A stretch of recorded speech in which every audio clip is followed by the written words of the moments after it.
In the year 1850, a railroad engineer named John Edgar Thompson stood at the foot of the Allegheny Mountains in central Pennsylvania and studied a wall of rock and forest that had stopped nearly every road, every canal, and every railroad that had ever tried to cross it head-on. To beat that mountain, he would send 450 men, most of them Irish immigrants, up onto its slopes for 3 years, armed with nothing but picks, shovels, mule teams, and black powder, to carve a ledge around the side of the mountain in the shape of a great horseshoe. What they cut by hand between 1850 and 1854 is still there today, and more than a century and a half later, it still carries the freight of the nation across the mountains, roughly one train every half hour, day and night. This is the story of how they did it, and why a curve in the tracks was one of the most important things Americans built in the whole of the 19th century. To understand why a curve could matter so much, you first have to understand the wall. The eastern face of the Allegheny Mountains, called the Allegheny Front, is not a gentle slope.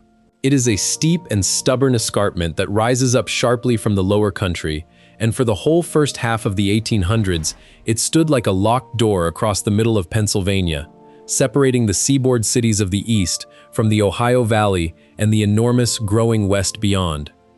And whoever could open that door would win a fortune. In those years, a great contest was underway among the states of the East, a race to capture the trade of the West, the grain and the coal and the goods of half a continent. New York had struck first and struck hardest with the Erie Canal, which swung the commerce of the West toward New York City and made it the greatest port in the country. To the south, the city of Baltimore had thrown its own railroad, the Baltimore and Ohio, out toward the mountains. Pennsylvania, and its great city of Philadelphia, sat in the middle and watched the trade of the West flow past them to their rivals, and they were losing. Understand what was truly at stake, because it was nothing less than the future of a great state. The Erie Canal had taught the whole country a hard and frightening lesson. Whoever controlled the cheapest path to the West would control the commerce of the nation, and the cities left behind would quietly wither. New York had seized that path, and had grown from a large town into the greatest city in America almost overnight, while older rivals stood still and watched. Pennsylvania had strung its own answer across the state, a patchwork of canals and railroads called the main line of public works. But at the very heart of it sat that impossible mountain, and the crossing there was so slow and so broken that the merchants of Philadelphia watched in real dread as the trade of the Ohio Valley slid steadily away from them, toward New York and toward Baltimore. Men spoke openly of Philadelphia becoming a backwater, a place the future had simply passed by. So the Pennsylvania Railroad was not built as a convenience or a comfort. It was built as a matter of survival, a bid to keep an entire commonwealth from being cut out of the century that was coming. And every mile of it, every dollar raised and every argument won, ran up in the end against the same wall of rock west of the town of Altoona. Solve the mountain, and Pennsylvania would live. Fail at the mountain, and all the rest of the railroad was so much worthless iron. Pennsylvania had tried to answer. Its answer had been a strange and heroic contraption called the Allegheny Portage Railroad, a system of inclined planes that literally dragged canal boats up and over the mountain on rails, hauled by ropes and stationary steam engines. It worked, after a fashion, but it was slow and clumsy, and it had to shut down when the canals froze in winter. It was a bridge of string across a canyon. It is worth pausing on that older contraption, because it shows just how hard the mountain was. The Allegheny Portage Railroad used a series of 10 inclined planes, steep ramps cut up the face of the mountain, and at the top of each one sat a stationary steam engine, turning a great drum, winding in a heavy rope. To cross the mountain, a canal boat was floated onto a special railway car at the bottom, and then hauled bodily up the ramp by that rope, plane after plane, engine after engine, up one side of the mountain and down the other, where it was floated off into the canal again to continue west. It was, in its way, an astonishing thing, and people came from all over to marvel at boats climbing a mountain. But it was painfully slow. Every boat had to be dragged up 10 separate ramps and lowered down more on the far side, each transfer a chance for delay and accident, and when winter froze the canals at either end, the whole system simply stopped. You could not build the commerce of an empire on a machine that shut down every time it snowed. The Portage Railroad proved that the mountain could be beaten. It also proved that it could not be beaten this way. What Pennsylvania needed was not a clever trick with ropes and ramps, but a true railroad, a smooth and continuous line of iron on which a locomotive could pull a loaded train up and over the Allegheny Front, under its own power, in any season, without ever stopping to be taken apart. What Pennsylvania truly needed was a real railroad, a continuous line of iron on which a locomotive could pull a train straight from Philadelphia to Pittsburgh and on to the west, over the Alleghenies, without stopping and without being taken apart. And so, in 1847, the state chartered the Pennsylvania Railroad to build exactly that. The whole enterprise came down to one question that no one had yet solved. How do you get a locomotive over the Allegheny front? Here is the heart of the problem, and it is worth understanding, because the whole story turns on it. A locomotive climbs a hill by friction alone, by the grip of smooth steel wheels on smooth steel rails, and that grip is not strong. Put a train on too steep a slope and the wheels simply spin, and the train slides backward or stalls. A railroad grade has to be gentle, far gentler than a road for wagons or a footpath for men. But the Allegheny front rose too fast. Between the town that would become Altoona and the crest of the mountain, the land climbed far more steeply than any locomotive of that age could ever hope to pull a loaded train. If you ran the track straight at the mountain, the grade would be impossible. The mountain rose faster than a train could climb. The solution that John Edgar Thompson found is one of those ideas that seems obvious only after a genius has thought of it. If the mountain rises too fast when you go straight at it, then do not go straight at it, go the long way. Thompson took the line off the direct route and sent it swinging out along the side of a mountain valley, curving it away from the crest, running it more than a mile out to a knob of high ground called Kittening Point, then wrapping it in a great tight bend all the way around the head of the valley and back again. By lengthening the route, by making the train travel much farther to gain the same height, he spread the climb out over so much more track that the grade became gentle enough for a locomotive to manage. The curve was not decoration. The curve was a machine for buying distance, and distance was the only thing that could tame the grade. If you value the memory of ordinary people who did work like this entirely by hand and were never once thanked for it, then subscribe to Global Old History, because remembering them is the only reason this channel exists. Thompson, as chief engineer, chose the whole route with this in mind, running the line up the valley of the Juniata River on the easier ground, and then accepting one hard stretch west of Altoona that the great curve would conquer.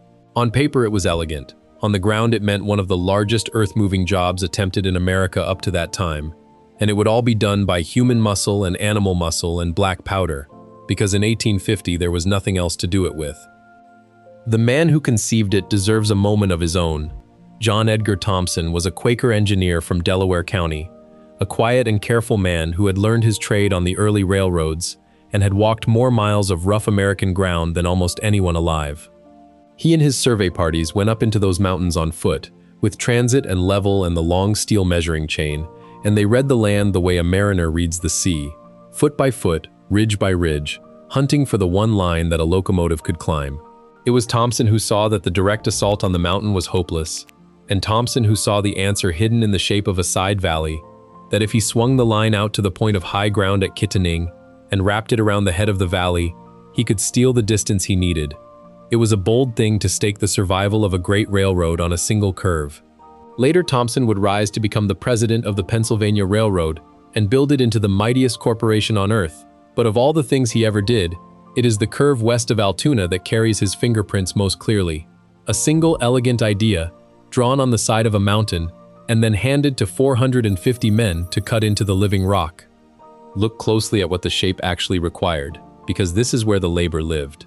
The curve they laid out was enormous, roughly 1,800 feet across from side to side, and some 2,375 feet long around the bend, wrapping around the head of the valley in a horseshoe.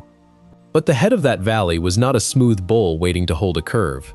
It was cut by two deep ravines, gouged into the mountainside by two mountain streams, Kittanning Run and Glenwhite Run, with a point of the mountain standing out between them. To lay a smooth, curving shelf of railroad across that broken ground, the men had to do three enormous things by hand. They had to fill the first ravine with a great embankment of earth and rock. They had to cut away the point of the mountain that stood between the two ravines, and they had to fill the second ravine with the very material they had just cut out of the point. They were, quite literally, taking down a piece of the mountain and using it to fill in the valleys on either side, until a broken mountainside had been reshaped into a smooth, curving ledge on which iron rails could rest. Try to picture the size of that earthwork, because the numbers alone do not carry it. The embankments that filled the ravines were not low mounds.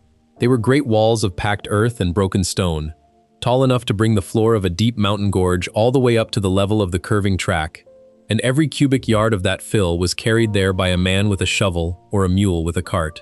The team would drag a scraper or a cart to the face of the cut.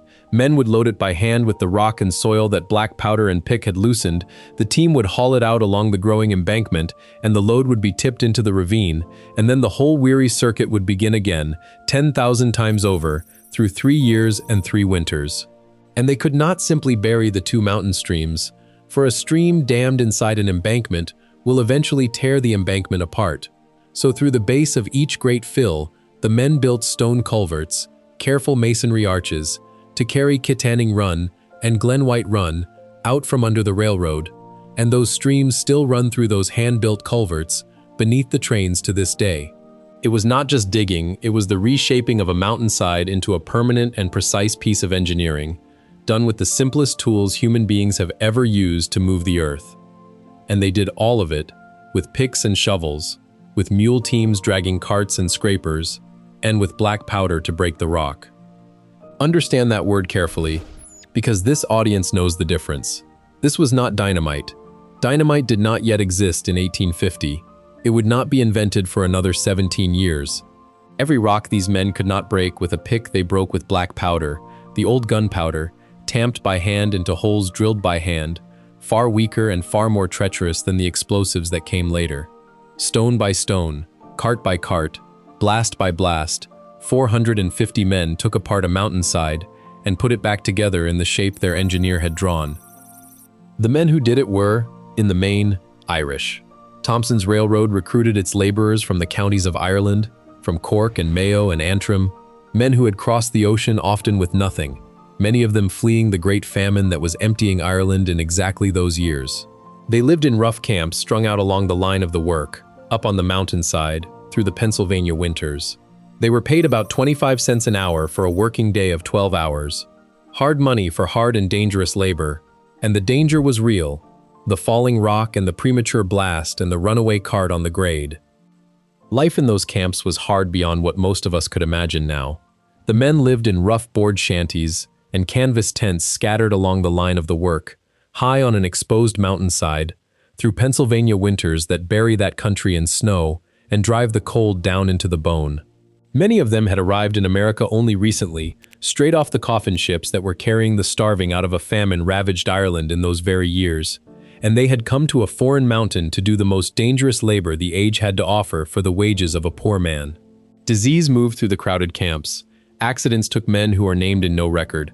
When a worker was killed by a fall of rock or a blast that went off early, or a load of stone that shifted, he was often simply buried nearby, and the work went on. We do not have a careful count of how many died cutting the horseshoe curve, and I will not invent one for you, because this audience deserves better than a made-up number. But men did die here, immigrant men far from home, and the smooth curve that the trains now round so easily was paid for, in part, in their lives. That is worth remembering every time a train rolls by. These were the men who built the bones of this country, and they were paid little and thanked less. And putting their names back on the things they made is the whole reason we go looking for stories like this one. On the 15th of February, 1854, it was finished. The 31-mile stretch of railroad between Altoona and Johnstown, with the great horseshoe curve at its heart, opened to traffic, and for the first time a locomotive could pull a train directly over the Allegheny front. The locked door was open. Pennsylvania had its road to the west, a true continuous railroad from the seaboard to Pittsburgh and beyond, and the trade that had been flowing past it to New York and Baltimore began, at last, to flow through it instead. The curve, remember, was only the most famous piece of a far larger triumph. To get over the very top of the Alleghenies, the railroad also had to bore straight through the summit of the mountain, driving long tunnels through the solid rock at a place called Gallitzin, high above the curve, so that a train climbing up around the horseshoe would continue up the grade and then plunge into the mountain itself and come out upon the western side. The whole crossing, the curve and the cuts and the fills and the summit tunnels together, was one continuous work of engineering flung across the roughest country in the eastern United States, and when it was joined up and opened, it was counted among the wonders of its age. But it was the curve above all that seized the imagination, because the curve you could take in all at once. The whole great sweep of it, a train bent nearly back upon itself around the head of a valley. The tunnels were hidden away in the dark of the mountain. The curve was out in the open light, for anyone at all to stand and marvel at. The effect was enormous, and it built a city. At the foot of the curve, the Pennsylvania Railroad laid out an entirely new town, Altoona, to serve the mountain crossing, and there it built some of the greatest railroad shops in the world, where for generations locomotives were designed and built and repaired. Altoona existed because of the curve. Thousands of families made their whole lives in the shadow of that hand-cut bend in the tracks. And the curve did not stay exactly as those first men left it. As the years passed, and the traffic grew from a trickle into a flood, 2 tracks around the bend were no longer enough, and the railroad came back, again and again, and cut the mountain further, widening the great ledge to carry 3 tracks and then 4, so that trains could climb and descend and pass one another all at once around the curve. Each widening meant more rock taken out of the mountainside and more fill added to the embankments, the hand-cut shelf of the 1850s, enlarged by the crews of later generations. So the curve you would see today is broader than the one the Irish first opened, and yet it sits on exactly the alignment Thompson drew, wrapped around the same head of the same valley, carrying the same 2 streams beneath it through culverts on the same ground. It is the original idea, grown to meet an age of traffic its makers could never have dreamed of, and never once shut down to do it. The mountain has simply kept giving way, a little at a time, to keep the trains rolling. But the curve did not solve the grade completely, it only tamed it. Even eased by all that lengthening, the climb west of Altoona still rose some 122 feet at a grade steep enough that a heavy train could not make it on the pull of its road engine alone. And so a tradition was born that continues to this very day. At Altoona, extra locomotives, called helpers, are coupled onto the trains to push them up and over the mountain, and then cut off at the top to come back down for the next one. For more than a century and a half, the helper engines of Altoona have been shoving the commerce of the nation up around the horseshoe curve, and they are shoving it up there still. For the better part of 100 years, that pushing was one of the great spectacles of American railroading. In the age of steam, a heavy freight climbing the mountain might have 2 or 3 or even 4 locomotives hammering away at it, 1 or 2 on the head end, and more cut in behind, all of them working at the very limit of their strength, and the sound of it filled the whole valley. People who grew up in Altoona still remember the nights when the mountain never went quiet, when the ground trembled and the sky over the shops glowed, and the labored bark of the exhausts rolled down off the grade around the clock. The horseshoe curve was the place where all of that effort became visible at once, where a person could stand and see an entire train, engines and cars together, bent around the bend and straining upward, every wheel of it fighting the same grade that Thompson had spent his genius trying to gentle. It was, and it remains, one of the few places in the whole country where you can watch the sheer physical labor of moving a nation's freight laid out plainly in front of you, and understand, in your body, why a curve that bought a little distance was worth 3 hard years of immigrant sweat to build. From that curve grew an empire.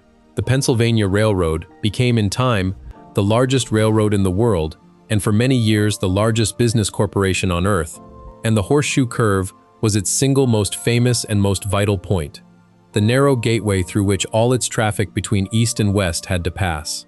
Everything the railroad carried, the coal and the steel and the grain and the passengers and, in time of war, the soldiers and the guns, all of it climbed around that hand-cut ledge on the side of the mountain. In the decades that followed, the Pennsylvania Railroad grew into something the world had never seen. It called itself the Standard Railroad of the world, and it was not merely boasting, for across a long span of years, it was the largest railroad and the largest business corporation on the entire planet, moving a great share of all the freight and all the passengers in the industrial heart of America. And of all the thousands upon thousands of miles of track it owned, the one place above every other that stood for the whole enterprise, the single image that went out on its postcards and its calendars, and lodged in the mind of the traveling public, was the horseshoe curve.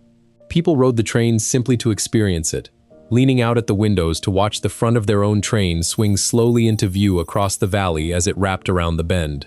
A curve that 450 immigrant laborers had cut out of a mountainside for a poor man's wages had become the single most recognizable symbol of the mightiest corporation on earth. And that is why, 90 years after 450 Irishmen cut it out of the mountainside, the horseshoe curve became a target for Nazi Germany. In June of 1942, in the middle of the Second World War, A German submarine put a team of trained saboteurs ashore on the coast of the United States, part of a plan called Operation Pastorius. And among the strategic targets on their list was the Horseshoe Curve. The reason was cold and simple. In the whole network of American railroads that were carrying troops and weapons and material to the ports for the war in Europe, few single points were more important or more vulnerable than that one tight curve on the side of a Pennsylvania mountain. Cut the Horseshoe Curve, and you could choke a main artery of the American war machine. The plot failed, and it failed almost at once, when two of the German agents, George Dasch and Ernest Berger, lost their nerve and turned themselves in to the Federal Bureau of Investigation and betrayed the rest. But the curve was guarded closely for the rest of the war, with fences and searchlights and armed men, because everyone understood exactly how much depended on that ledge the Irish had cut by hand. A curve dug with picks and black powder in the 1850s had become, in the 1940s, a place worth defending against the armies of the world. The trains never stopped. Through the age of steam and the age of diesel, through the Pennsylvania Railroad and its later successors, down to the Norfolk Southern trains that run it today, the Horseshoe Curve has simply kept working, year after year after year, without pause. It sits at Railroad Milepost 242 on one of the busiest freight main lines in America, and on an ordinary day something like 50 to 60 freight trains and a handful of passenger trains grind around that bend, up and down the mountain, roughly one every half hour around the clock. The ledge that 450 men cut by hand is not a relic behind a rope, it is a working piece of the machine of the country, still doing in this century exactly the job it was dug to do in the last one. And you can go and stand right next to it. The Horseshoe Curve was named a National Historic Landmark in 1966 and a National Historic Civil Engineering Landmark in 2004. And today, there is a visitor center at the foot of the curve and a funicular railway, a little inclined car, that will carry you straight up the mountainside to a viewing platform set right at the apex of the bend, a few feet from the rails. Stand up there and wait, and it will not be long. You will hear it first, the low thunder coming down the valley, and then a train will come around the curve toward you, its head end swinging one way, while its tail is still swinging the other, wrapped around the same ledge, on the same alignment, that Thompson drew and the Irish cut in 1850. You can stand where they stood and feel the ground shake with the weight of what they made possible. There is a locomotive parked at the curve now, set out on a short piece of track at the viewing area as a monument, and people come from all over the country to stand beside it and watch the trains go by. Some of them are rail fans, drawn by the pure spectacle of the thing, but many of them are old railroad men themselves, or the sons and daughters and grandchildren of railroad men, and for them the trip to the Horseshoe Curve is something closer to visiting a grave or a church. They come to stand at the place their fathers worked, the place that fed their families, the place that is, more than any courthouse or statue, the true beating heart of the country the Pennsylvania Railroad built. And every so often, among the visitors, there is someone whose own great-grandfather came from Cork or Mayo or Antrim and swung a pick on that mountainside in the 1850s, standing now on the very ground he broke, watching the trains roll easily around the curve that he cut by hand and never lived to see carry them. That is the quiet power of a thing that is still there. It does not merely tell you about the past, it lets you stand inside it. That is what this channel is for, and this may be the clearest example of it on the whole slate, because the Horseshoe Curve is not a ruin, and it is not a memory. It is a working monument. Every one of those 60 trains a day rolls around a curve that was surveyed by one determined engineer and dug out of a mountainside by 450 immigrant men with hand tools and mule teams and black powder. Over 3 hard years, without a single one of the machines a modern crew would call essential. They moved a piece of a mountain by hand to buy the distance that tamed the grade that opened the west, and the country has been rolling across their work, every half hour, ever since. So the next time you hear that America was built by people you have never heard of, think of that ledge on the side of a Pennsylvania mountain. Think of the men from Cork and Mayo and Antrim in their camps in the snow, breaking rock with black powder for 25 cents an hour, cutting a curve so precise and so sound that trains 3 times the weight they ever imagined still rounded in perfect safety today. Their names are mostly gone. Their work is still here, still carrying the weight of the nation, still there for you to go and stand beside. If that is the kind of true story you want to keep hearing, about the ordinary hands that built this country, Then subscribe to Global Old History, and we will keep going to stand where they stood, one forgotten place at a time.